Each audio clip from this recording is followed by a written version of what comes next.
নবী সাল্লাল্লাহু আলাইহি ওয়াসাল্লামের উপর আয়াত নাজিল হলো, লাইলাতুল কদরি খায়রুম মিন আলফি শাহর। কদরের রাত হলো হাজার মাস অপেক্ষা উত্তম একটি রাত্র। অর্থাৎ হাজার হাজার মাস যদি ইবাদত করেন, আপনি ওই ইবাদত করে যে সওয়াব অর্জন করতে না পারবেন, লাইলাতুল কদরে ইবাদত করে ওই সওয়াব অর্জন করা সম্ভব। এই অফারটি শুধু উম্মতে মুহাম্মাদের জন্য।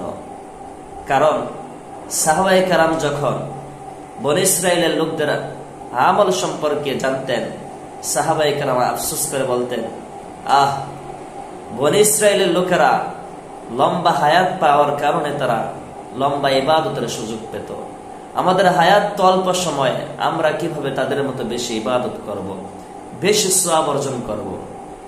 তখন আল্লাহ রাব্বুল আলামিন সুসংবাদ স্বরূপ বললেন, লাইলাতুল কদরি খায়রুম মিন আলফি শাহর। বনী ইসরাইলের লোকদের মতো হায়াত তোমাদের প্রয়োজন নেই, তোমরা কদর রাত্রিতে ইবাদত করবে আর তাদের চাইতে বেশি আমল অর্জন করে নিবে। সুবহানাল্লাহ। তো আম্মা জান আয়েশা রাদিয়াল্লাহু তাআলা আনহা বিশ্বনবীকে বললেন, ইয়া রাসূলুল্লাহ, যদি আমি কদর রাত পেয়ে যাই তাহলে আল্লাহর কাছে কি দোয়া করব? বিশ্বনবী সাল্লাল্লাহু আলাইহি ওয়াসাল্লাম বললেন, হে আয়েশা, যদি তুমি রাত্র পেয়ে যাও, এই কদর রাত পেয়ে যাও, তাহলে তুমি আল্লাহর কাছে দোয়া করবে, আল্লাহুম্মা ইন্নাকা আফুউম তুহিব্বুল আফওয়া ফাআফু আন্নী। আল্লাহুম্মা, হে আল্লাহ, ইন্নাকা আফুউন, আপনি ক্ষমাশীল, তুহিব্বুল আফওয়া, ক্ষমা করাকে পছন্দ করেন, ফাআফু আন্নী, আপনি আমাকে ক্ষমা করুন। তো এই রাত কোন রাত হতে পারে? বিশ্বনবী সাল্লাল্লাহু আলাইহি ওয়াসাল্লাম বললেন, ও সাহাবায়ে কেরাম, তোমরা রমজান মাসের শেষ দশকের বেজর রাত্রিতে কদর তালাশ করো।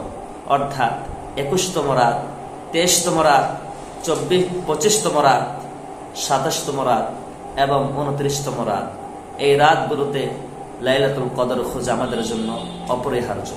আল্লাহ রাব্বুল আলামিন